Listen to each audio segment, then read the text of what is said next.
Oh yeah. Oh yeah, that's excellent. Hey guys, what we're doing right now is photographing with the Instax Mini 90, which is a Fuji camera, and we're photographing inside a pretty difficult area for something like instant photography. This ISO 800 rated film can be kind of difficult because if you look down here, you can see, looking at my hand, that patches of light as well as patches of sun get stuck. So what that means is that we can add some additional light. We can do so by using these flash right here. The important part about using flash, let's open it up back here, and I got this in a big umbrella, is that you notice I'm on slave mode, okay? And I've got this being reflected through an umbrella, so I'm at a pretty high power for this guide number 58 flash, and I'm at a nice zoom as well, so that I can really push that light back there. And the reason that that's important is I want to get a nice, properly exposed image. Now, because the camera itself is going to use something like an aperture of f/22, because I have it set to landscape, that means that this extra flashlight is going to be excellent because it's going to give that power. Being in slave mode is going to allow this flash to actually be triggered immediately once the flash on the camera goes off, which is pretty cool. Let's go this way. So if we go ahead and we look at this scene right here, you'll notice how we were backlit. And so the flash that you just saw over there, I'm using that flash to be able to give some side and rim light to my models. And I'm using this flash right here, set up the same way. You'll notice it's in slave mode, but I'm at a 1/64th of a power, and I've got the 12mm wide diffuser, and I'm at 24mm right here. So I'm getting a real big diffusion, okay?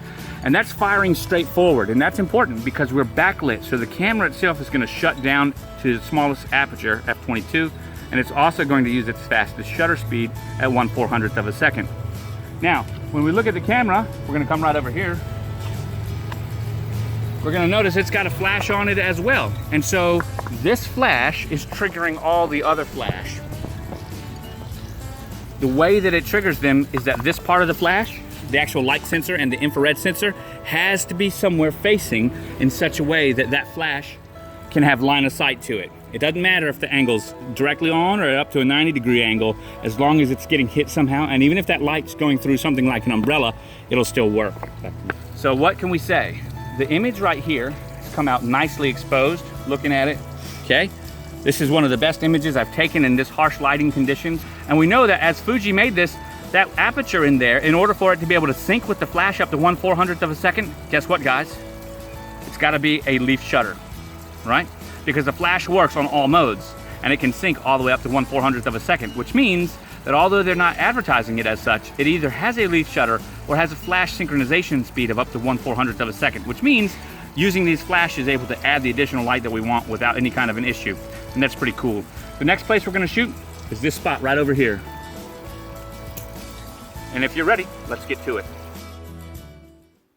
All right, let's take a quick look at these. These two images, although taken about 10 days apart, are taken at the same location with very similar temperatures and lighting conditions.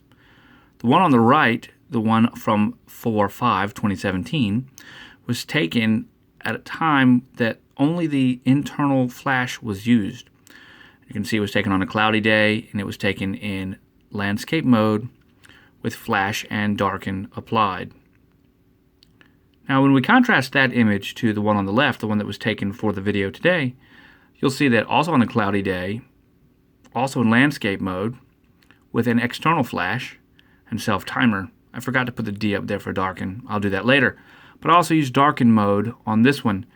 And what you'll notice is that the one on the left is much better exposed, and it balances highlights and shadows quite a bit better, which is exactly what you would expect to do with flash.